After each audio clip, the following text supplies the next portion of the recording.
Hello, it's Dan Webster here, the head professional at St Anne's Old Links Golf Club. I'm back for another of my weekly newsletters. So yeah, sure enough, over the weekend we had here at the Old Links our first board comp of the year. It's a 36-holer, 18 holes last week, 18 holes this week, and congratulations to Paul Houghton, two very good scores.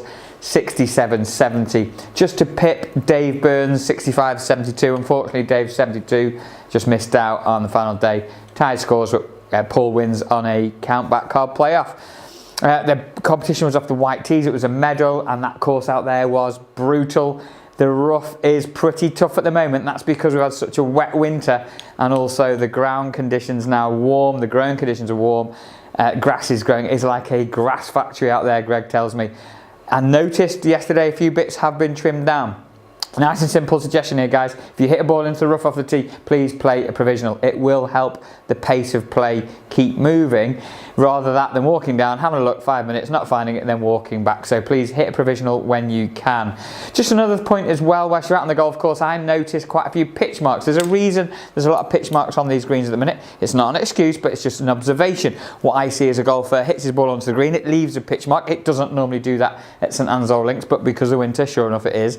It leaves a pitch mark. He walks around to the side of the green with his electric trolley, walks onto the green, leaves his trolley, walks onto the green, marks his ball, has a quick look for the pitch mark and can't see it. Because he's not walking up the green, it's harder to see the pitch mark. So what I suggest, if you are using an electric trolley, or if you're putting your bag at the walk-off, as you would, once you put your bag down, wander back down, go up the front of the green, walk up the green, and the way your ball approaches the green, you'll see your pitch mark. But not just one, you might see a few. Repair a couple more. If you need a pitchfork, pop into the shop and grab one. Stuart Cooper, our competitions and handicaps chairman.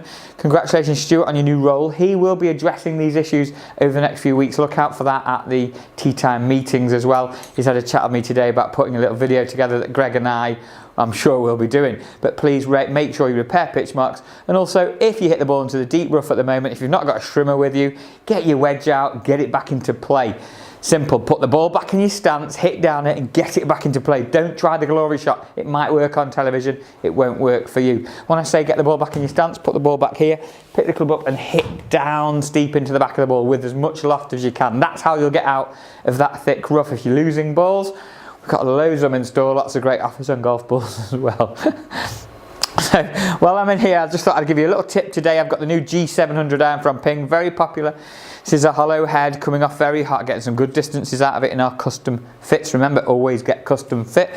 So I'm going to give you a little demonstration. I struggled yesterday. I played a match against the pro from Preston in our scratch team in the knockout. Unfortunately, the team got beat. I managed to draw. Didn't play great, but neither did their pro. And a few of those bad shots I was hitting, I noticed I was overdrawing it. My grip was very strong. I got nearly 3.5, 4 knuckles on view on my left hand. So I've just weakened it off a little bit today. I'll just demonstrate with that strong grip what kind of ball flight I was getting. Okay, there's the hit. And it's just overdrawing a little bit for me. It's got a nice distance. And sometimes when you allow for that draw and it doesn't come back, then you're in trouble. It goes right. So I'm going to weaken the grip off. Only a couple of knuckles on view on the left hand. Also, if you're struggling with a draw or overdraw or a hook, just put a little bit of pressure in that right hand as well. So I'm going to squeeze a bit tighter with my right hand this time. Sure enough, straightened out the draw. A little bit heavy strike. Didn't feel that comfortable because I made a change, but we've changed the blade position and that had a little fade to it as well. I'll just do one more. So again, I'm looking down 2.5 knuckles rather than the 3 or 4, and I'm putting a bit more pressure in that right hand as I hit it. And that's definitely got a nice little fade to it with a good strike. One myth that people it's partly our fault, but a draw goes further than a fade is something we've understood. Now with modern technology and with the new ball as well, we can actually get a fade to go just as far as a draw. If you want to understand a bit more about that, pop in and have a chat with me or any of the team.